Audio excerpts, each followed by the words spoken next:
જહાંગીરપુરા વિસ્તારની ઘટના. પ્રેમીને લગ્નની ના પાડતા પ્રેમી આવેશમાં આવીને પ્રેમિકાના ગુપ્ત ભાગ પર ચપ્પુના 4 ઘા માર્યા. દીકરીને બચાવવા ગયેલી માતાને પણ પ્રેમીએ ચપ્પુ મારી દીધું હતું.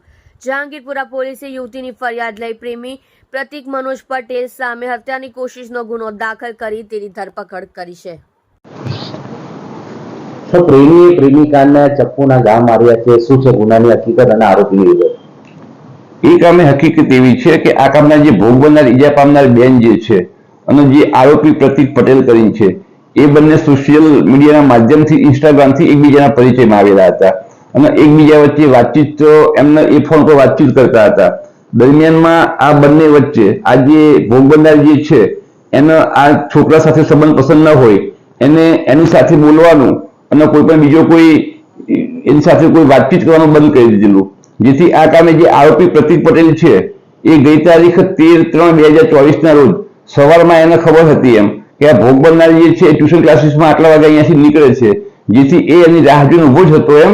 અને આ કામે ભોગ બનનાર જે છે એ એની માતા અને એના ભાઈ સાથે જ્યારે એક્ટિવા ઉપર જઈ રહ્યા હતા ત્યારે આ કામના આરોપીએ એ ભોગ બનનારનો પીછો કર્યો એના મોપેડ ઉપર એમ અને ચાલુ મોપેડમાં જેને વાતચીત કરવાનો પ્રયત્ન કર્યો અને આ જે ભોગ બનનાર જે છે એને વાતચીત નહીં કરતા એને ચાલુ બાઇકમાં જે ચાલુમાં જેને ત્યાં ધક્કો મારી અને એમને પાડી કાઢ્યા એટલે એ પડી ગયા ભોગ બનનાર.